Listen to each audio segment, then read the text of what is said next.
people have their own journey. They have their own experiences, and they have to learn themselves. If they don't ask for help, there's nothing I can do. I have to be more patient. I have to be waiting on the sideline. And they don't need help. And what I realized, it was me that needed that help.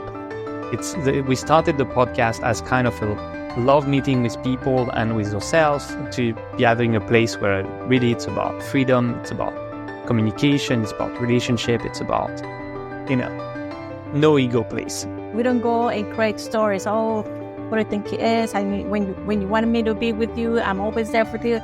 We don't have those arguments. We know one. We choose.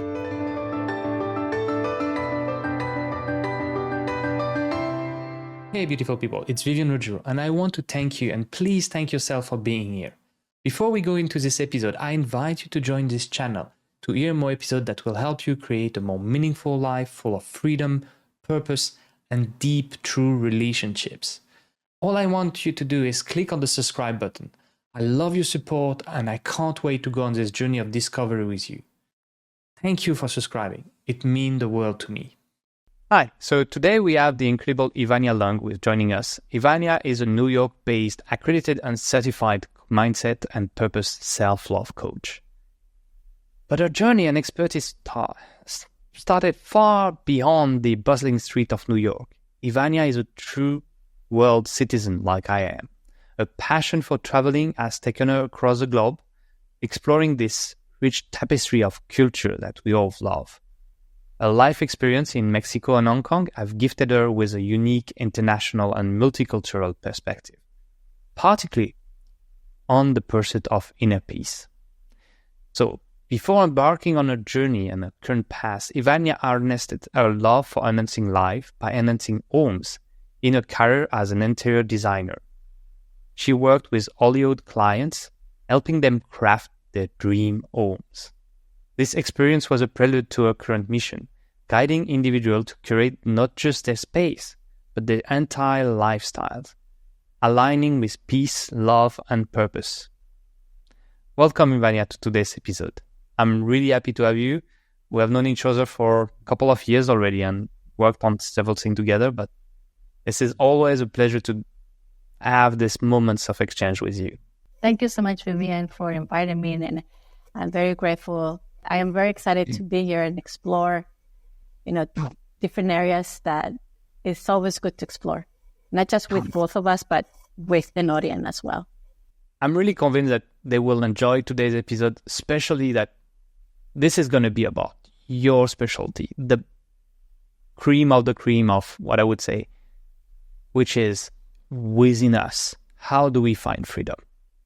Because this is something we all have struggled.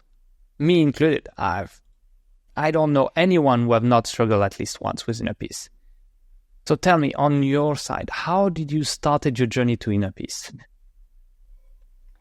Well, that's a heavy question, and I think it's a working process. I don't think we reached to the end of having the entitled inner peace, but somehow we managed to, or I have managed to get to a state where I feel that inner peace.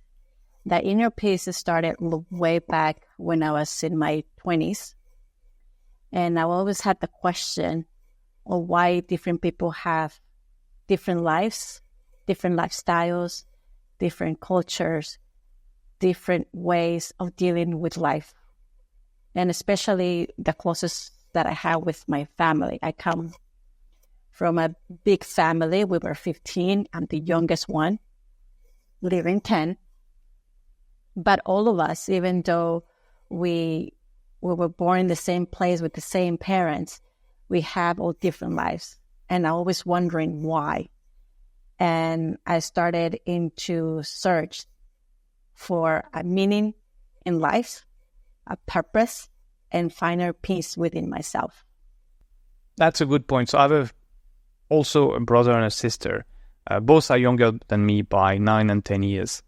And we all have really different lives. My brother is an athlete, marketing specialist in just left France to live in Spain this year.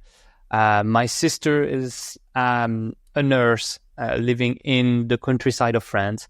I am basically the further away from the family by living in Taiwan. And we're born from not the same parents, because it's my half-sister and half-brother. No, we don't have the same father, but we're born in the same family and raised in the same family. It's interesting because as we were speaking about freedom within, and as you said, family is different. I think freedom also within is different. What do you think about that? I think it's like, for me, what it means to be free within, because you're able to understand that you're not able to help someone if they don't want to be helped, even though you love them so much and you want to avoid certain situations for them. So you don't have peace with you, because I embarked in this journey in my 20s of searching about life. And I don't know if you're familiar with the studies of theosophy. It's been there in the 1800s. And I went in to study this theosophy, and I started to understand that people have their own journey. They have their own experiences, and they have to learn themselves.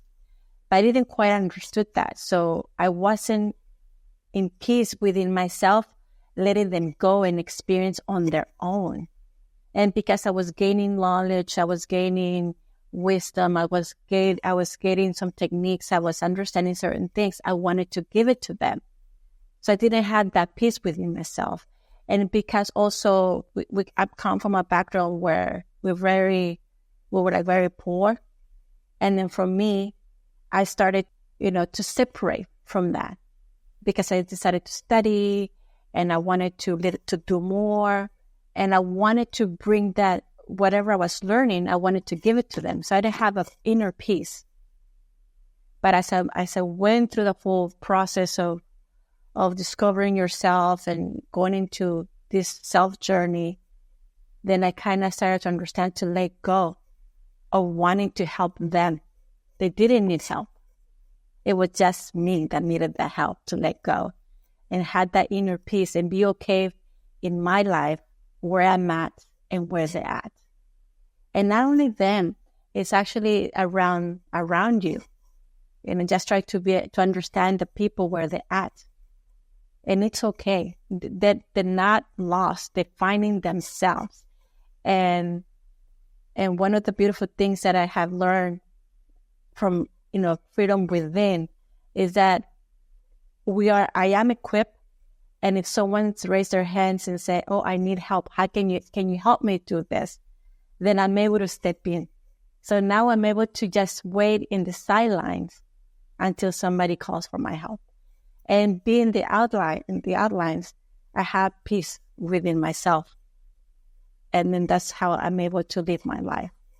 It's interesting. So many points that we can dig into that. But I think let's start by the anchor of your story, your family, and the need that we have for people close to us to have a better life and to help them and to give them back everything that we have learned that made us grow.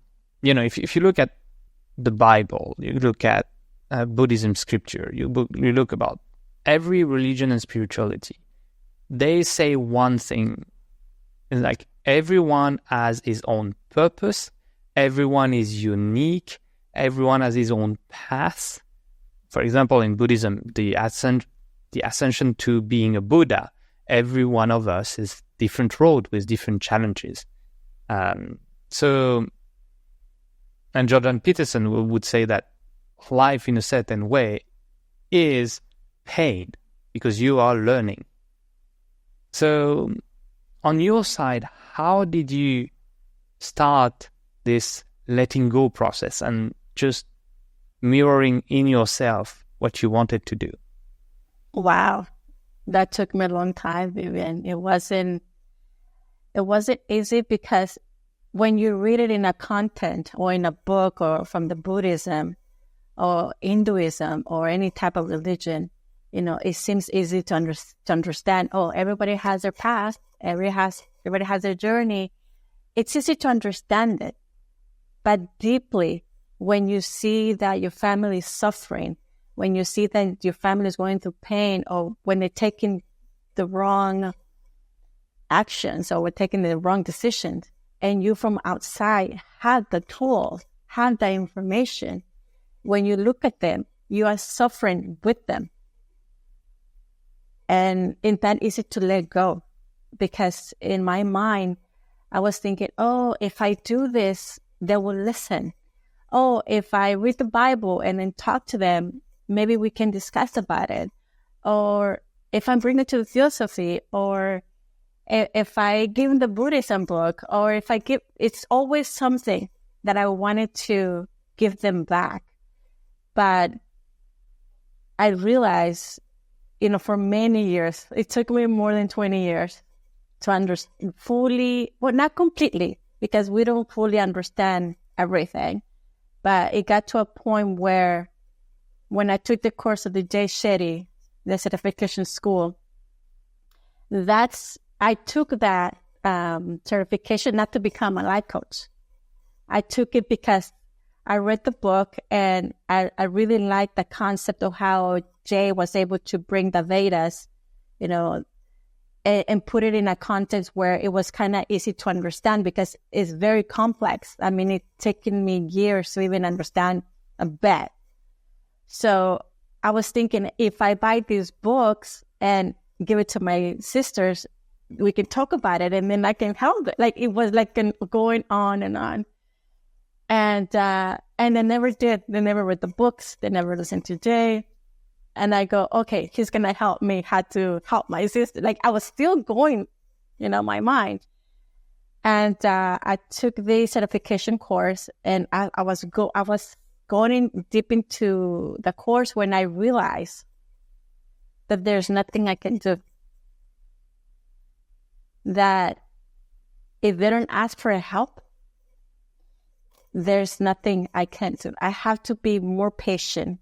I have to be waiting on the sideline. And they don't need help.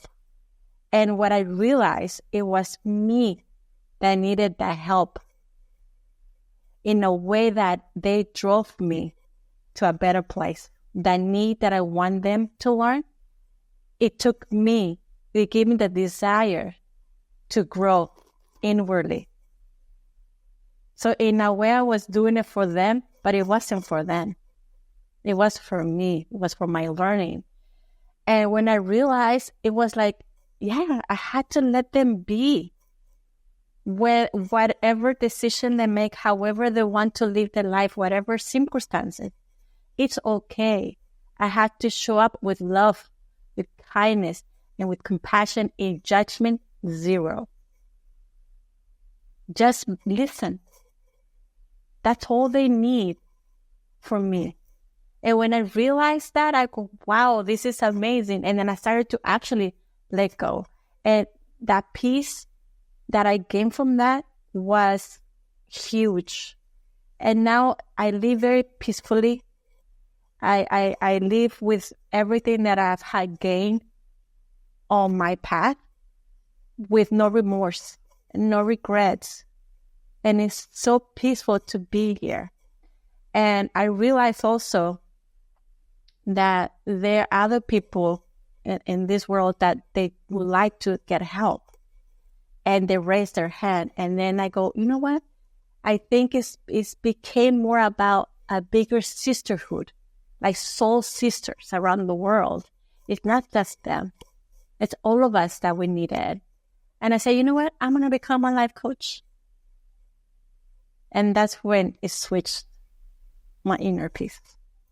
We said earlier, and this is, I think, one of the points that the listener would love to access, is we all have families. And you have two families, because you have the family you're born with, and you have the family you marry and you create.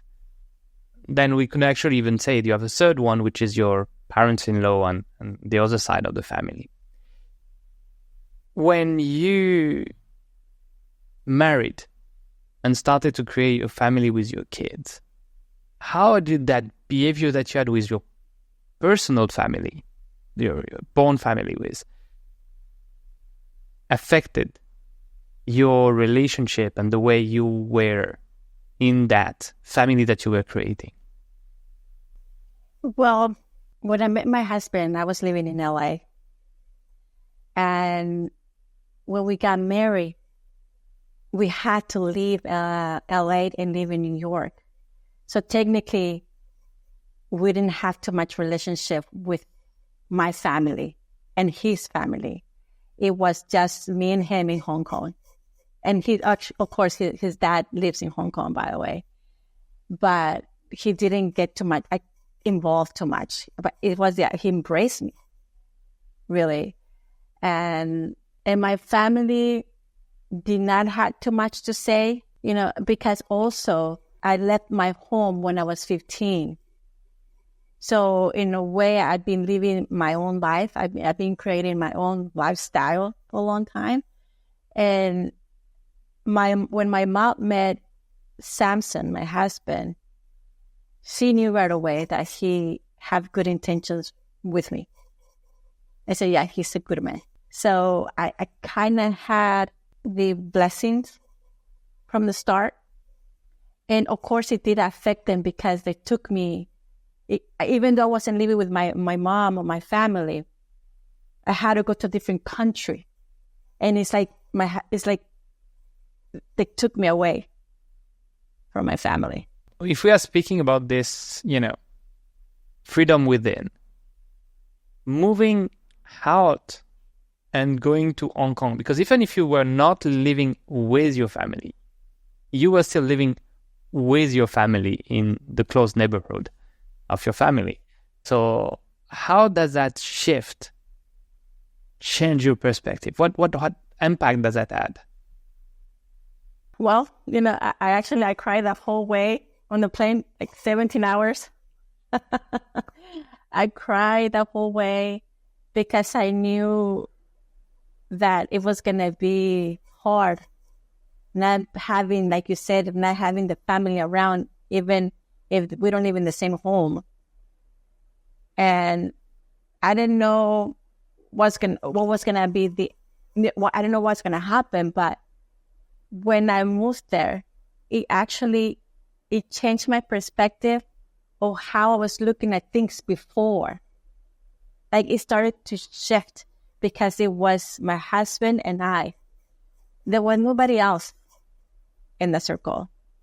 And it actually, it started working on my inner peace because I felt guilty that I left because I took a bigger step. And I felt guilty because I felt responsible somehow for them. That's why I was crying the whole way.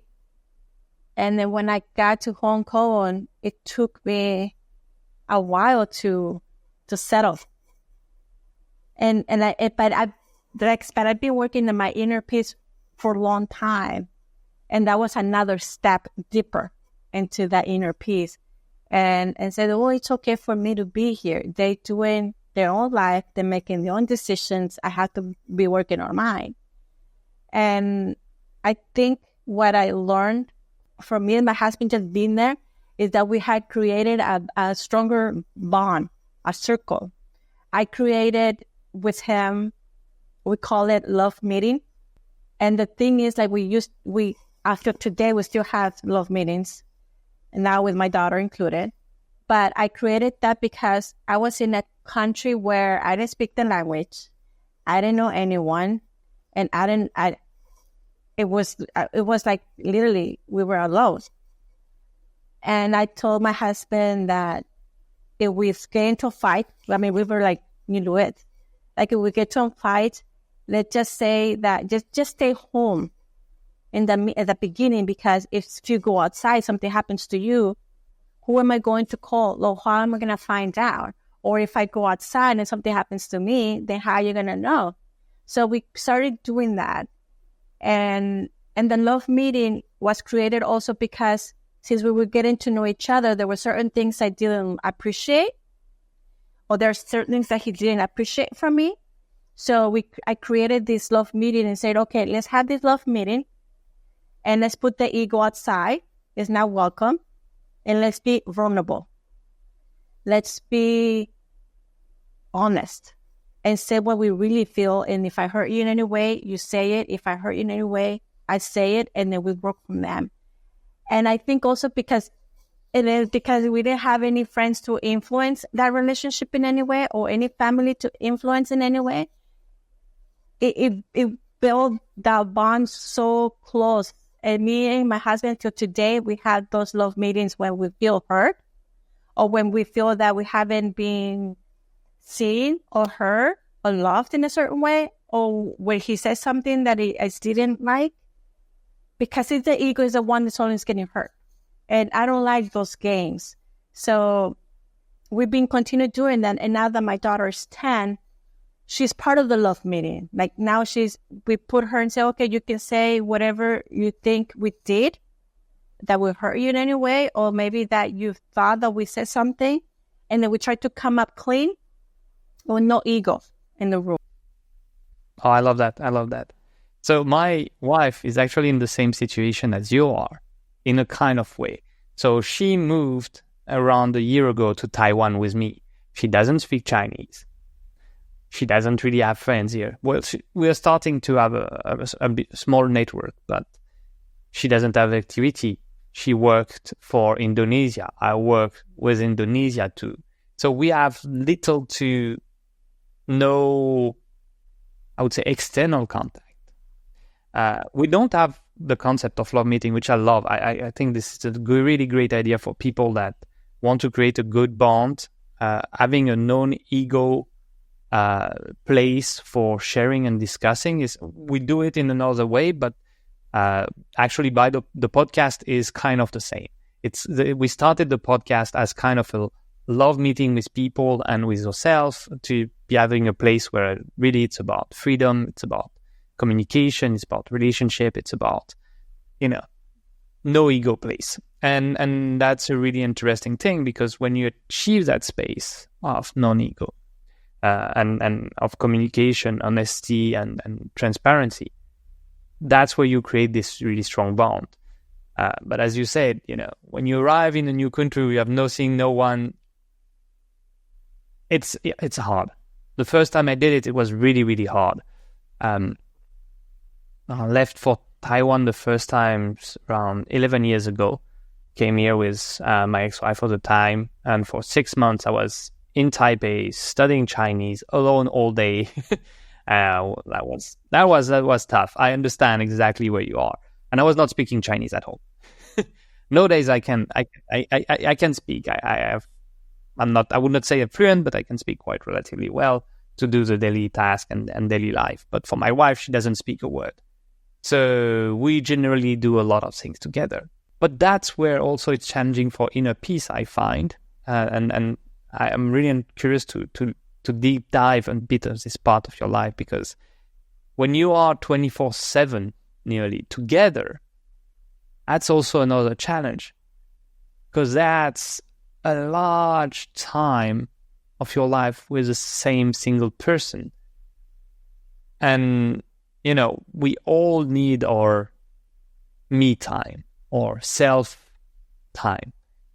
And how did you accommodate that during the first, let's say, 6 months to 1 year, because generally the transition is 6 months to 1 year. How do you accommodate that within you, to have that space? Samson and I, we feel like we love growing within. And that's a great thing, because that means that we're able to easily grow together. When I started the love meetings and saying no ego, that meant that if I felt the need to cry, I didn't feel judged. Even when he was crying, there has no judgment where I can feel, oh, you're weak. It was no ego whatsoever. Like literally was like a safe space for both of us. And also, when I had a dog and I knew that I couldn't bring my dog to Hong Kong because there are some rules that you have to follow, And I wanted to go back to, I was thinking if I go to Hong Kong and try to find out how to bring my dog, it would be a lot easier. And when I got there, a week later, my dog died. So I had another guilt because I left my dog was 13 years old and it had cancer. I didn't know it had cancer. So like you say, you need your space for yourself. So when that happens, my husband right away wanted to cheer me up by saying, oh, let's go here. Let's go buy this. Or let's have dinner here. Let's go out. Let's go. And in the love meeting, I said, I really appreciate that you really want me to be happy, not to suffer, but I need a space. I need to grieve. I really need to be with myself and my thoughts and my feelings and my emotions. It's okay. That doesn't mean that I don't love you. That doesn't mean that you're not giving me what I need. It means that I need me. And because in the love meeting, we don't take nothing personal. We're listening to what the other human being, because that's how we see each other. We see ourselves as a human being, not as a titles. And that's when it started that inner peace with both of us in our relationship. So he gave me some time. He was able to step back and give me my time. And I think those are the little things that we start to learn as a couple. And even now, when you said now that work had changed, now it's like you go to work 3 times a week and then 2 at home, or he broke his toe, by the way, recently. So he was staying for a month. He was staying for a month at home. And like you said, 24/7 and a daughter and a lot of things that I had to, to do. He come to me, we able to read each other, hey, do you want to talk? He's so excited he wants to chat. And sometimes I don't want to chat because I really love my time. And I said, at this time, I don't want to talk. So we're able to say things like, this is the time where I need for myself, and it's okay. We don't take it oh, he doesn't love me. Oh, what's wrong with her? Blah, blah, blah. We don't go like that at all. And then when I see that I'm the one that chatty, the one I go chat with him, he would tell me, not at the moment. So, okay. So we read, we go by, we understand. We don't go and create stories. Oh, what do you think he is? When you want me to be with you, I'm always there for you. We don't have those arguments. And one thing that I do want to mention, that having the love meeting, that you're able to say what you really feel, because it's just a feeling. It's not necessarily that they're doing it to hurt you. So what I really love is that we're able to separate and we see each other as a couple, as a human beings. We're not one, we're two. And that's really, it's been working for 14 years. So it's a long process, but it works wonderful. I think there is several things that you just said that are perfectly illustrating freedom within. First one, and this is, I want to applaud Samsung for that. It's having the vulnerability to cry as a man. There is a lot of judgment on that. There is a lot of judgment. And there is a really good book, The Mask of Masculinity by Lewis, that really illustrate that. But having a space and a comfort to really have this vulnerability is a great thing in a couple. I know that my wife is a crier in the family. She is the one who will have easy time looking at a movie and crying because it's beautiful, because it touches her.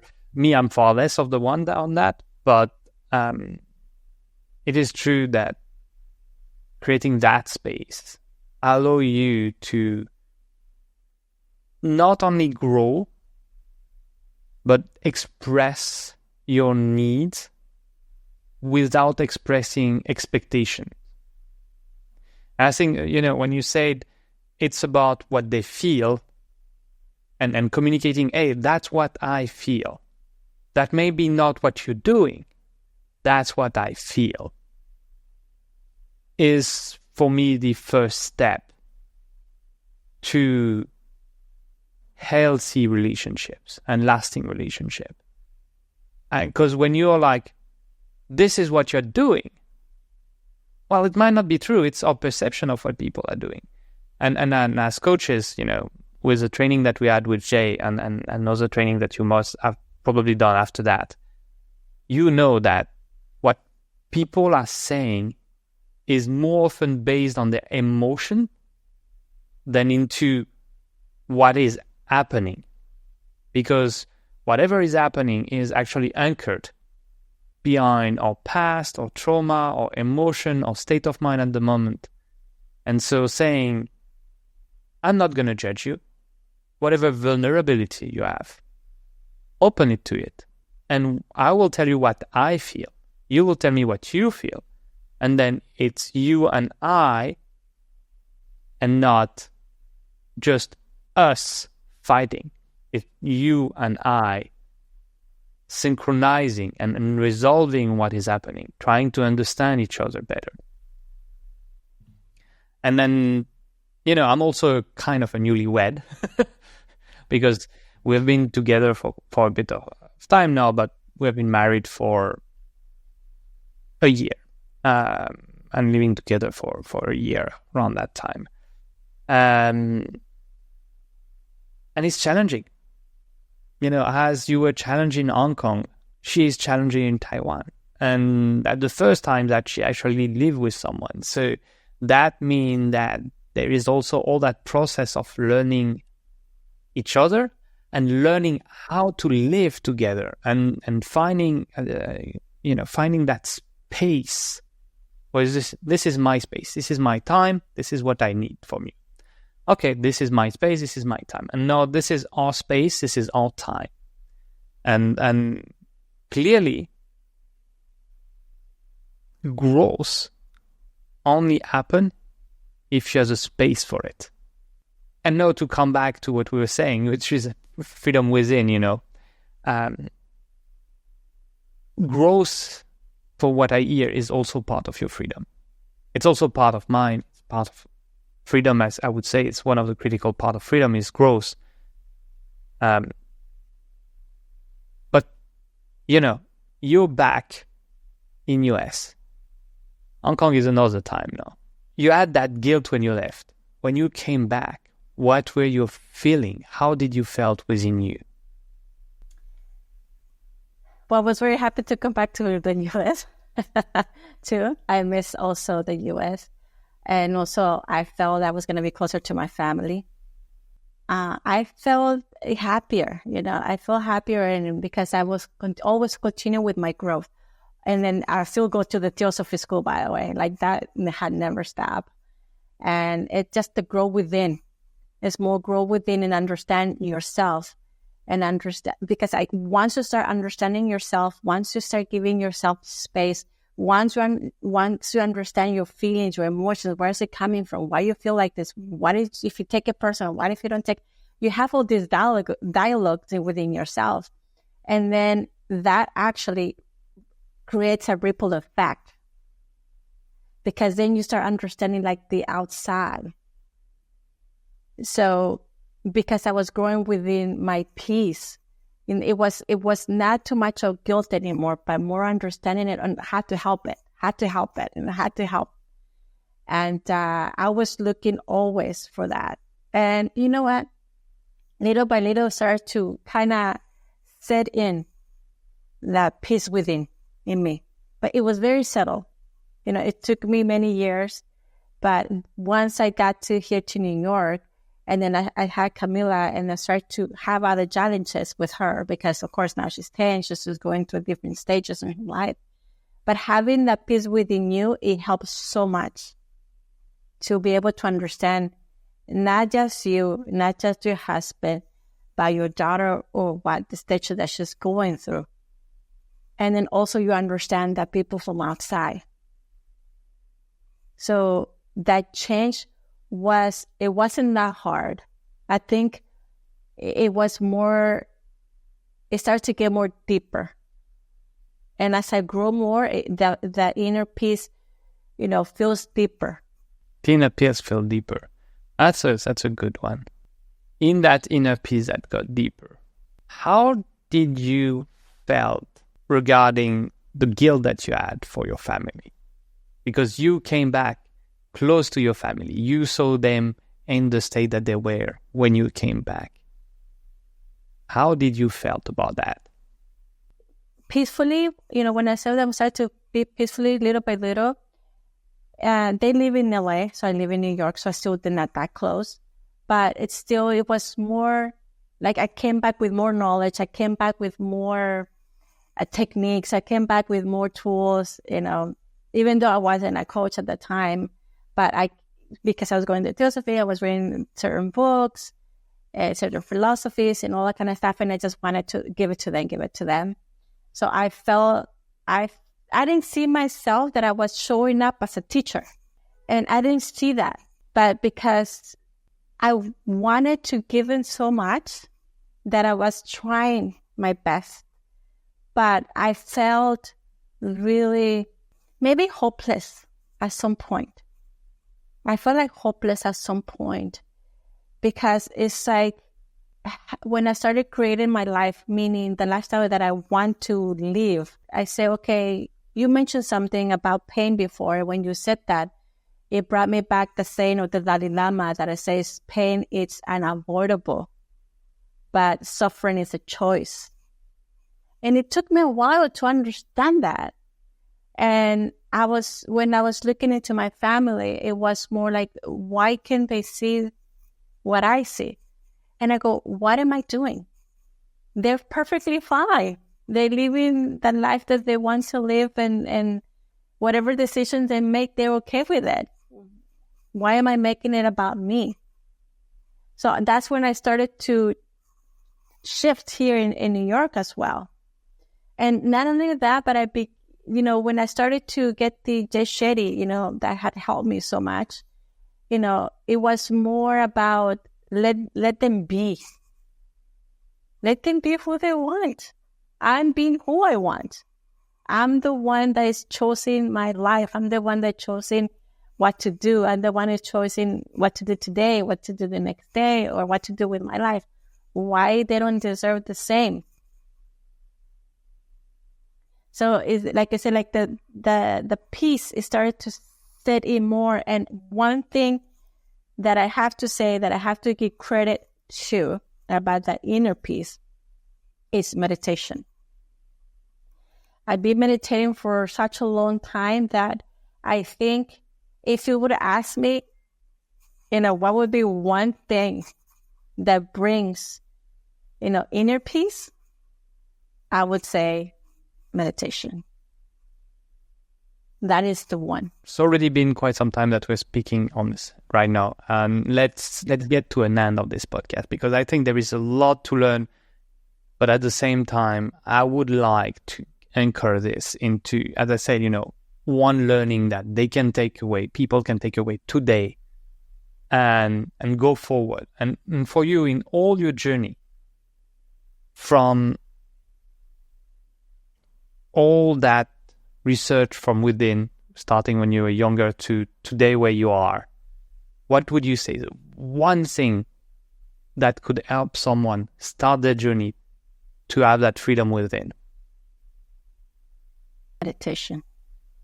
Meditation would open your heart. Meditation would help you navigate your feelings. Meditation will help you face yourself. Meditation would give you that pace. Meditation would give you that freedom within. And meditation would help you in taking risk, but also facing challenges. Because when you meditate, you are with yourself and you started to hear more your voice and not that conditioning that all of us, we've been conditioned. And I think at the same time, you start listening to your heart, how it beats, how fast it gets when you get stressed, even when you meditate and you go and grab a thought that is negative, then your heart starts beating faster. So you recognize that, and then you start letting that go, and you just start being there with you. And I think that at some point, that peacefulness that you would get in meditation is start to have that ripple effect and having that peace in the outside. I like that. Meditation. I like that. So, yes. Thank you, Ivania, for today. It's always a pleasure to have you. And I do believe you have, like everyone has their own story. But if I have to take some points for the viewers, like meditation is one. But for me, if you're a couple, the love-ego meeting, like the love-no-ego meeting is a really great path to success on your couple. Yes, 100%, yes.